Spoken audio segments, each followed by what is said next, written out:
গোবর জল দিয়ে পবিত্র কেন করলাম, যিনি ভাঙড়ের এই 148 বিধানসভার বিধায়ক 4 বছর নির্বাচিত হয়ে গেছে, ভাঙড়ে তো কোনো কাজ উন্নয়নমূলক করেনি। ভাঙড়ে একটা কাজ করেছে, যে বিলকিস বানুর মতো আরম্ভ করে অনেক মহিলাদের বিয়ের প্রতিশ্রুতি দিয়ে সহবাস করেছে। এরকম একটা অপবিত্র বিধায়ক যেহেতু একটা পবিত্র জায়গায় এসছে, এখানে যাতে ওর ওই অপবিত্রতাটা এই চকমরিচায় কোনো আনাচে কানাচে কোনো বাড়ির মধ্যে যেন ভাইরাস হয়ে না ঢুকে যায়, তার জন্য গোবর জল দিয়ে পবিত্র করে নিলাম। কারণ গোবর জল একটা ভালো জিনিস, মাটির সঙ্গে তো, আর গরু ঘাসকে যেহেতু তার পায়খানা নিয়ে গোবর বলে, ওটাকে নিয়ে আমরা পবিত্র করে দিলাম। ওই ভাইরাসটা যেন কোনো বাড়ির কোনো মা বোনের কোনো আনাচে কানাচে কোনো ভাইরাস হিসেবে যেন কারো নাই পৌঁছে। তাহলে আজকে বলা যেতে পারে প্রথম রোজা, এই মানে রোজা উপলক্ষ করেই কি মানে মাঠ ধৌত? হ্যাঁ, মাঠ ধৌত মানে কি পুরো পবিত্র করে দিই। 1 মাস সুস্থভাবে আমরা রোজা করতে পারবো। ওই শয়তান বেরকে গেছে মানে আমরা খুব সুস্থ আছি, আর ওই ভাইরাস তো ছড়াবে না, গোবর জল ছড়িয়ে দিয়েছি। একটা বিধায়ক তো একটা আমাদের 50 সদস্য শুনে বসুক, ও কবে ডেট দেবে, যদি বাপের ব্যাটা হয় ডেট দিয়ে বসুক, ওর কাজের খতিয়ান আর আমাদের 50 সদস্যর কাজের খতিয়ান নিয়ে আমরা সামনাসামনি বসতে চাই। যদি বাপের ব্যাটা থাকে চ্যালেঞ্জ করুক, আমরা বসতে রাজি আছি, ওর কাজের খতিয়ান নেই। হ্যাঁ, হুঁচিয়ারি ও আমি বলছি, তোর বাপের ব্যাটা থাকে, যদি বাপের ক্ষমতা থাকে, ও সামনাসামনি বসুক, আমাদের তো পঞ্চায়েত মেম্বারের সঙ্গে বসুক, ওর বিধায়ক কাজের খতিয়ান দেখাক, আর আমাদের পঞ্চায়েত মেম্বার কাজের খতিয়ান দেখাবে। ও যদি দেখাতে পারে, ওপেন চ্যালেঞ্জ করছি, তো ওপেন চ্যালেঞ্জ করছি, ও চ্যালেঞ্জটা অ্যাকসেপ্ট করুক, কোথায় বসবে সেখানে আমরা উপস্থিত হবো। আমাদের বিধায়ক আমার ওপর নেতৃত্ব কেউ যাবে না, আমরা চালতেবাড়ি অঞ্চলের যারা নেতৃত্ব আছি তারাই যাবো, আর ও টাইমে তো ওর সঙ্গে বসবো। ও যদি বাপের ব্যথা হয় তা বসুক সামনাসামনি।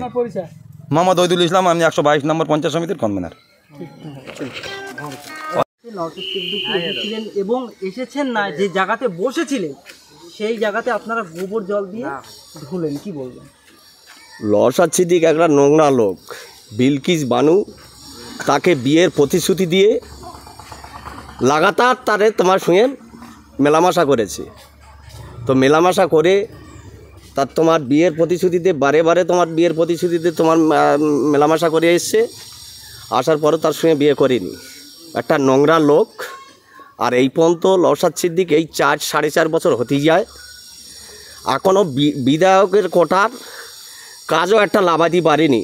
সামনে 26-এ নির্বাচন, তো কাজ আর তোমার কবে করবে? এই তো নির্বাচন সামনে এসে গেছে, তো একটা উন্নয়ন করতে পারেনি। বারে বারে তোমার সব বিভিন্ন রকমের প্রতিশ্রুতি দিয়ে কাজের ওর ঘটানি। আজকে আমাদের 167 নম্বর বুথ এখানে ঢুকে এখানে কিছু তোমার গুটখাখোর, পাতাখোর, নেশাখোর, এইসব তোমার ছোট ছোট বাচ্চারা সব নিয়ে সব রাজনীতি মাথায় ঢুকিয়ে দিয়েছে, এদের সব নেশাখোর হয়ে গেছে। সেই তাদের কিছু তোমার নিয়ে এখানে তোমার মিটিং করে গেছে। তো 26 নির্বাচন তোমার জেতার স্বপ্নে দেখতেছে, এ স্বপ্নে ভরের স্বপ্নে, এ স্বপ্নে ভুল। জেতার কোনো রকম কায়দা নেই।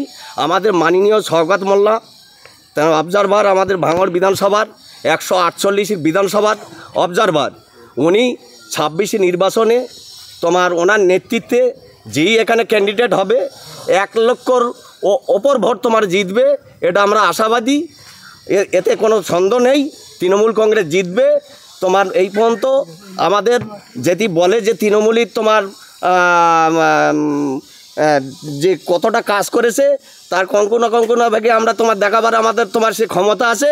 নওশাদ সিদ্দিকীর সে ক্ষমতা নেই, এইটুকু আমি গ্রামবাসীর তোমার একটাই তোমার কথা বলবো। আজ মমতা ব্যানার্জির কতটা উন্নয়নমুখী তোমার কাজ চলতেছে, আর নওশাদ সিদ্দিক যে প্রতিশ্রুতি দিয়েছে, একটা প্রতিশ্রুতি তোমার কোনো রকম একটা তোমার কাজ দেখাতে পারিনি। শুধু ভাঁওতা চিটিংবাজ এরকম একটা লোক, খুব নোংরা। এর জন্য আজকের আমরা গোবর জল দিয়ে আমরা জায়গাটা পবিত্র করেছি। বেশ, আপনার নাম?